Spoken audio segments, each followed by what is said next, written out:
जब भी हम किसी से सवाल करते हैं तो उस सवाल का जवाब हम पहले से ही अपने दिमाग में सोच लेते हैं, और अगर हमको उस सवाल का जवाब अपने अकॉर्डिंग नहीं मिलता तो हम थोड़े से परेशान हो जाते हैं। ऐसा ही हुआ एक टीचर के साथ। एक बार एक टीचर ने एक बच्ची से सवाल किया कि अगर मैं तुम्हें एक सेब दूं, उसके बाद एक और सेब दूं, उसके बाद एक और सेब दूं, तो बताओ कितने सेब। बच्ची ने थोड़ा सोचा, फिर अपनी उंगलियों में काउंट किया और उसके बाद उससे जवाब दिया कि 4 सेब।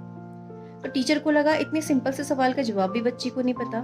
उसे लगा कि शायद बच्ची को सवाल ही समझ में नहीं आया होगा। तो उसने बच्ची से कहा कि दोबारा से ध्यान से मेरा प्रश्न सुनो और दोबारा से इसका जवाब दो। तो उसने दोबारा से क्वेश्चन पूछा कि अगर मैं तुम्हें एक सेब दूं, उसके बाद एक और सेब दूं, उसके बाद एक और सेब दूं, तो बताओ कितने सेब। बच्ची को लगा कि शायद टीचर को मेरे पहले वाला जवाब पसंद नहीं आया, तो उसने दोबारा से सोचने लगी और दोबारा से उसने कहा कि 4 सेब। तो टीचर को लगा कि शायद बच्ची सवाल नहीं समझ पा रही है, और चलो बच्ची के फेवरेट फ्रूट से पूछते हैं। तो उसने कहा कि अगर मैं तुम्हें एक स्ट्रॉबेरी दूं, उसके बाद एक और स्ट्रॉबेरी दूं, और उसके बाद एक और स्ट्रॉबेरी, तो बताओ कितने स्ट्रॉबेरी। तो बच्ची ने टीचर की आंखों में चमक देखी और कॉन्फिडेंस से बोल दिया कि 3 स्ट्रॉबेरी।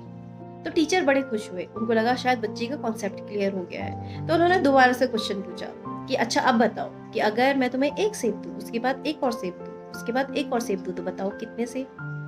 बच्ची ने फुल कॉन्फिडेंस से दोबारा बोला कि 4 सेब। तो टीचर को बड़ा गुस्सा आया। उन्होंने कहा कि जितने स्ट्रॉबेरी मैंने तुम्हें दिए हैं उतने ही सेब तुम्हें मैंने दिए, तो अगर स्ट्रॉबेरी 3 है तो सेब 4 कैसे हुए।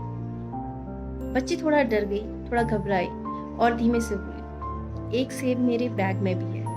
कभी कभी हम जो सुनना चाहते हैं और सामने से अगर हमें वो जवाब ना मिले तो हम अपना टेम्पर लूज कर लेते हैं। हम सामने वाले का प्रोस्पेक्टिव नहीं देखते। अलग अलग लोग अलग अलग माहौल में रहने और पलने बढ़ने की वजह से अलग अलग चीज़ों को कई अलग अलग नज़रिए से देखने लगते हैं और सोचने लगते हैं। एक बार अगर आपको अपने मन मुताबिक जवाब ना मिले तो थोड़ा ठहरिएगा, थोड़ा रुकिएगा, थोड़ा सोचिएगा कि कहीं ऐसा तो नहीं कि आप वो छुपा हुआ एप्पल नहीं देख पा रहे हैं।